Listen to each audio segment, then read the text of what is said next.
देखिए latest episodes बिल्कुल ad free.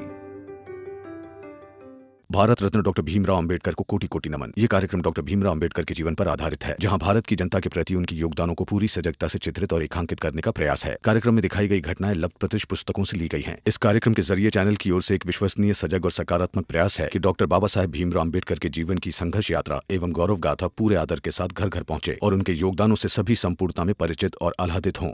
मगर जीजाबाई, इसके लिए हम सबको साथ आना होगा। हाँ,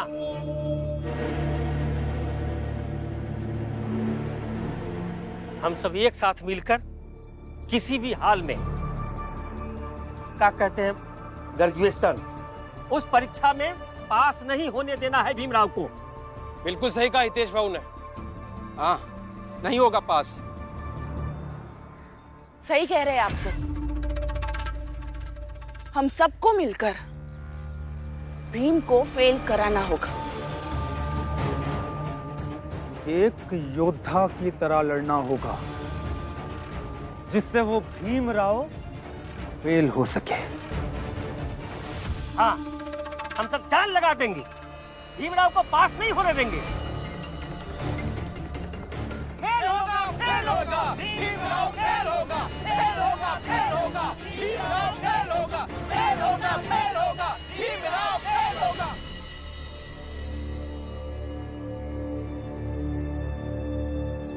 अरे प्रणाम गुरुजी। प्रणाम। मैं आप ही के घर जा रहा था। अच्छा, आपके नाम की चिट्ठी आई है। ये गुरुजी, एक और चिट्ठी आई है कॉलेज के नाम की, आपको ही दे दूं? ठीक है, दे दीजिए। भीमराव के नाम की चिट्ठी? ये किसने? सत्य शोधक समाज के।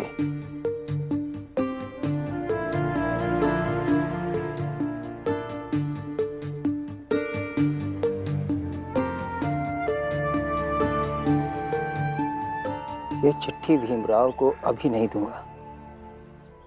जब उसकी परीक्षा समाप्त हो जाएगी और परीक्षा का परिणाम आ जाएगा, तब उसे ये चिट्ठी दूंगा। गुरुजी, क्या लिखा है चिट्ठी में? ज्योतिबा फुले जी की सत्य शोधक समाज एक संस्था है। इन्होंने लिखा है कि ग्रेजुएशन में अगर भीमराव पास करता है तो वो छोटी जाति का पहला विद्यार्थी होगा जिसने ग्रेजुएशन पास की। इसलिए इसका जश्न उनकी संस्था भी मनाएगी, ताकि छोटी जात के बच्चों को आगे पढ़ने के लिए प्रेरणा मिले। हाँ, थोड़ा बहुत तो मैंने भी सुना है भीमराव के बारे में, बड़ी जात वाले लोगों के मुंह से। आपको क्या लगता है, क्या वो इस बार पास कर पाएगा?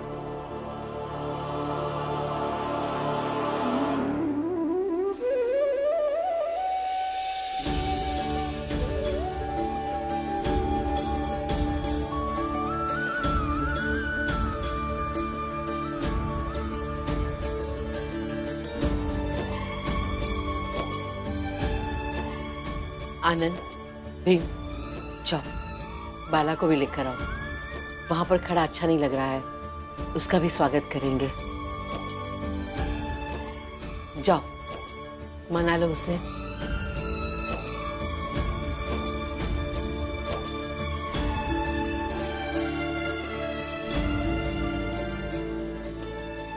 आप भी चलिए भैया। नहीं, मैं यही ठीक हूँ। गुस्सा मत कीजिए, चलिए।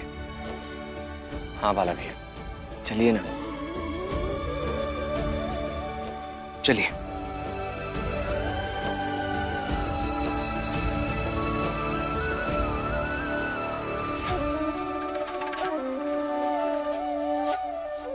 बाला का भी स्वागत करो।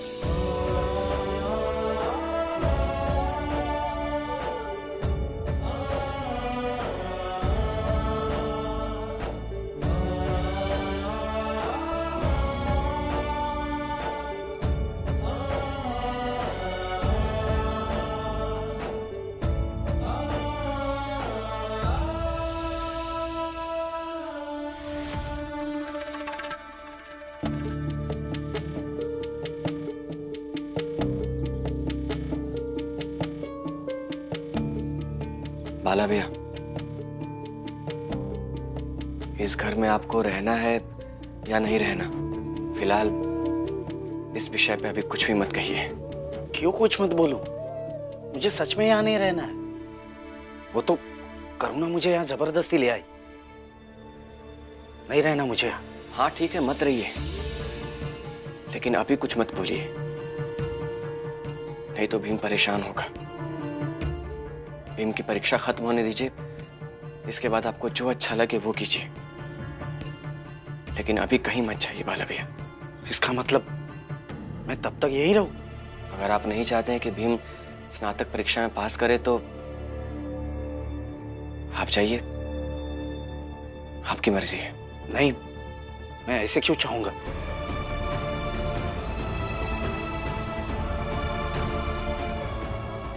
ठीक है, मैं अभी के लिए रुक जाता हूं, लेकिन जिस दिन उसकी आखिरी परीक्षा होगी उस दिन मैं यहां से चला जाऊंगा, फिर चाहे जो हो। ठीक है।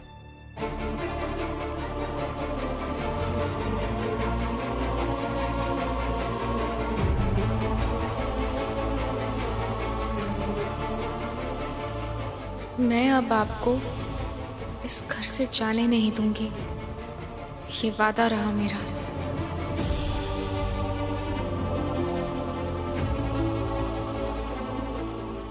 अगर तुम दोनों इस घर से दूर नहीं जाओगे तो मैं तुम दोनों को दूर कर दूंगी, ये मेरा वादा रहा। वैसे भी अगर मैं मेरे पति से दूर हूं तो भीम परीक्षा से, बाला करुणा से और आनंद लक्ष्मी सुकून से दूर ही रहेंगे। मेरे हिसाब से तो यही सही न्याय होगा।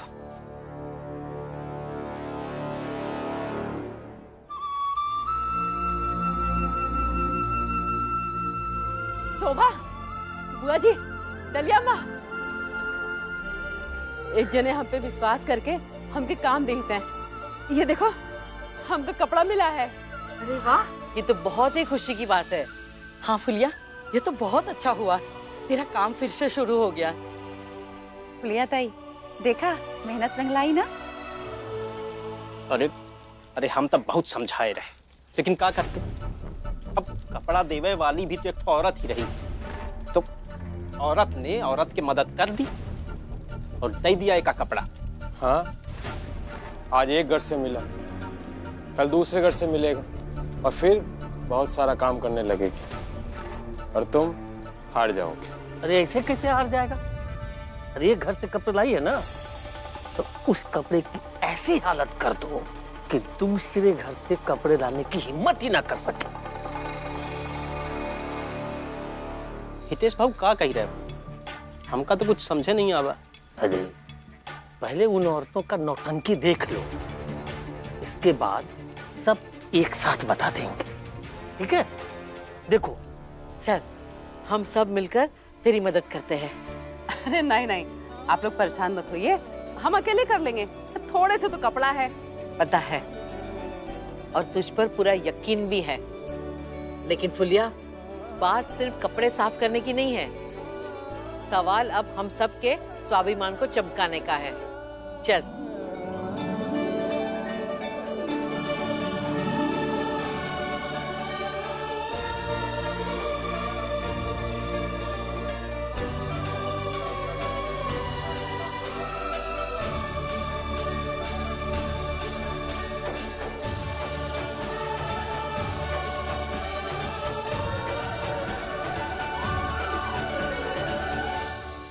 समझ गए ना क्या करना है? हाँ हितेश भाऊ, समझ गए। अब तक बस रात होने दो।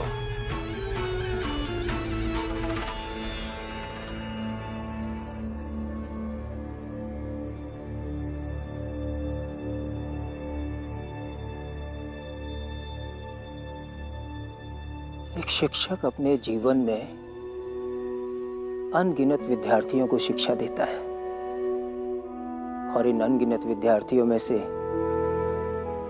कुछ ही विद्यार्थी ऐसे होते हैं जो सफल होते हैं, और उन सफल विद्यार्थियों में से कभी कभी कोई एक ऐसा होता है जो अपने शिक्षक को अमर कर देता है।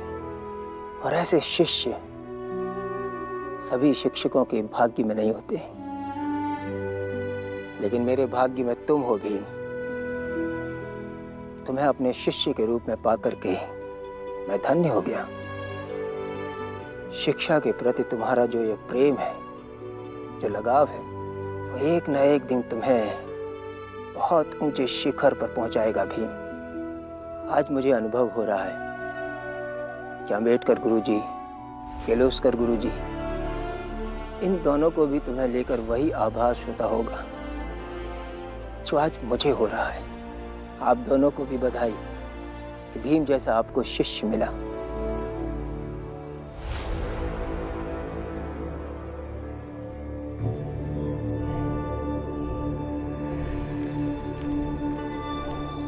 भाऊ, इस बार भीमराव फेल कर जाए तो मजा आ जाए। महिपाल,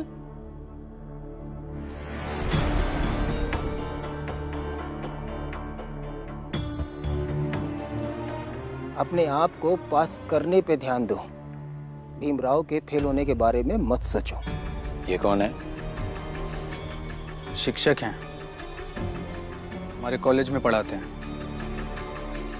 जात के हमारे बराबर हैं, पर खड़े हमेशा उस भीम के बगल में रहते हैं। क्या सर, आप भी इतने पढ़े लिखे होकर सोच नहीं पा रहे हैं? वो भीम पास कर जाएगा तो डिग्री लाने भीम और मेरा भाई दोनों एक साथ खड़े हो जाएंगे। ये ठीक लगेगा क्या कि दो अलग अलग जात के लोग एक साथ खड़े हों? जात की प्रतिष्ठा का नाश होगा तो आपको बुरा नहीं लगेगा? तो शिक्षक हैं आप, प्रतिष्ठा का मतलब आपसे ज्यादा कौन समझ सकता है? तुमने सही कहा। इसीलिए मैं समझ पाता हूं कि योग्यता किसी जात की धरोहर नहीं होती, और जिसमें योग्यता होती है ना, प्रतिष्ठा भी उसी को मिलती है।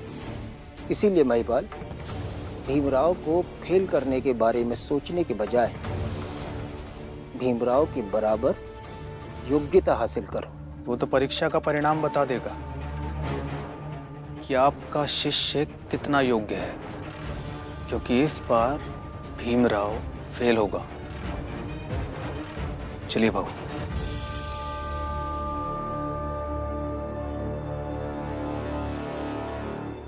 आ जाइए सब लोग।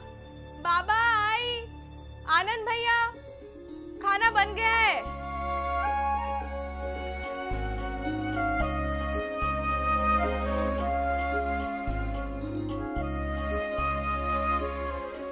बहुत अच्छी खुशबू आ रही है दीदी खाने की। लगता है अब हम सबसे अच्छा खाना बनाती हैं। घर की सबसे बड़ी बहू है, बिल्कुल बनाती होगी। रमा, लक्ष्मी, तुम दोनों भी बहुत ही स्वादिष्ट खाना बनाती हो, और आज का खाना सबसे स्वादिष्ट खाना होगा, क्योंकि बहुत सालों बाद हम सब मिलकर साथ में खाना खा रहे हैं। खा लो बेटा।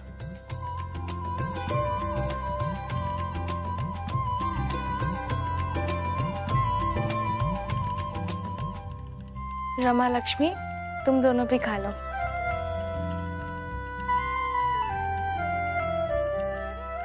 आई, आप भी खा लीजिए।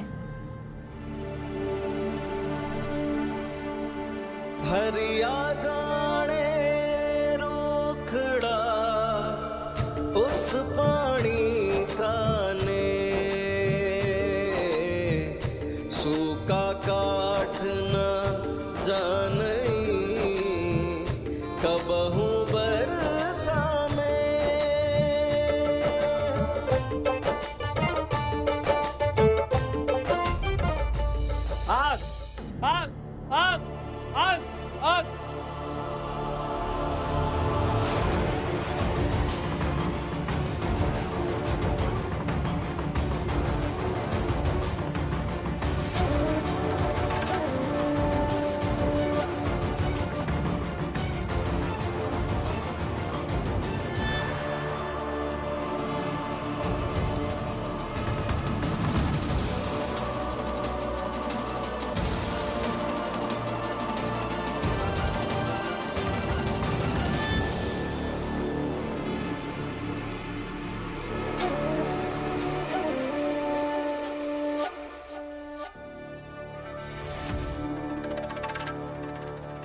रमा, तुम अब ये खाओगी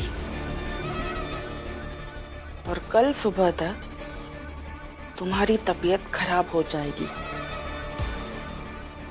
दर्द से तिलमिला उठोगी तुम। फिर मैं भी देखती हूँ तुम्हें ऐसी हालत में छोड़कर भीम परीक्षा देने कैसे जाएगा।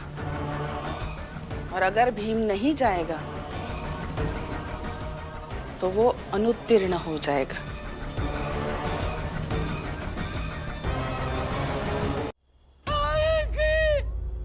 आग लग गई, कपड़ा जल गया सब, कपड़ा जल गया, कपड़ा जल गया। किस्मत ही खराब है। बड़े प्रयास के बाद तो एक घर से कुछ कपड़े मिले थे, वो भी जल गए। अब क्या करोगी? कैसे भरपाई करोगी इसकी? किस्मत खराब है या तुम लोगों ने जला दिया? अरे मैंने कुछ नहीं किया। मैं जब यहाँ आया तो जल रहा था। और फुलिया ने भी तो देखा है कि जब मैं कमरे से निकला उससे पहले से ये जल रहा था। आपने नहीं तो जोकू काका ने जला दिया होगा। सब समझते कि आप लोग क्या कर रहे हैं। लेकिन मुझे बताइए, ऐसी क्या दुश्मनी है आप लोगों की कि किसी को आगे बढ़ते हुए नहीं देख सकते हैं आप? भीमराव, ऐसा है कि जोखू शाम से मेरे कमरे में सोया हुआ है और बस जोखू ने किया है, इस बात को आधार बनाकर कोई जोखू को अपराधी नहीं बना सकता है। लेकिन मैंने देखा था जब कपड़े सूख गए थे तो फुलिया काकी ने उन कपड़ों को अंदर रख दिया था, तो ये कपड़े जले कैसे?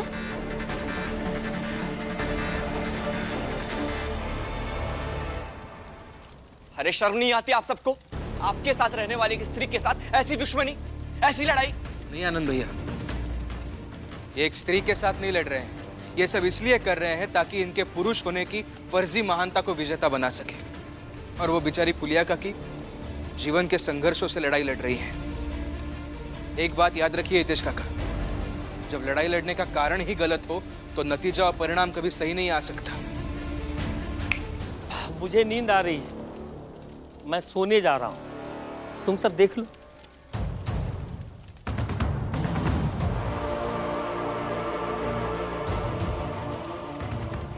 मैं फुलिया को देखती हूँ। चलो सब लोग खाना खाते हैं। आओ।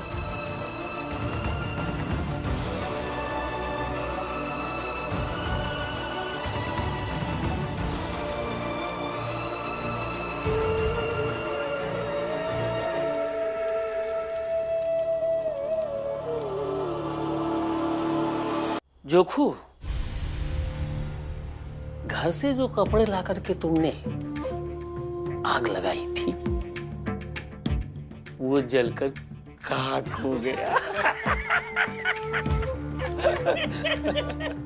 हाँ तो सुबह वो राख दे उस औरत को जिसने विश्वास करके कपड़ा दिया था। आज ना हमका बहुत चैन की नींद आएगी।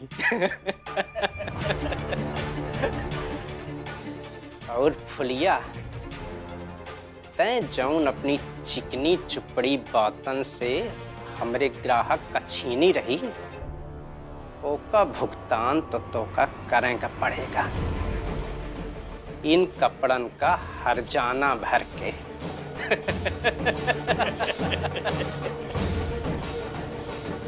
फुलिया, फुलिया, फुलिया दरवाजा खोल। फुलिया दरवाजा खोल दे। फुलिया,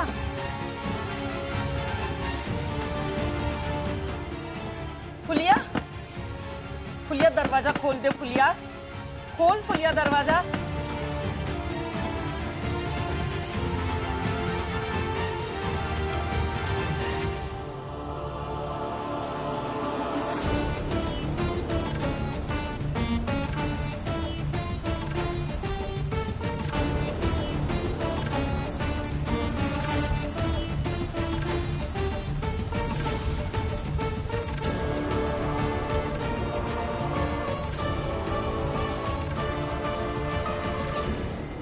खा लो खा लो, अब बस थोड़ी देर में दवा का असर शुरू, और फिर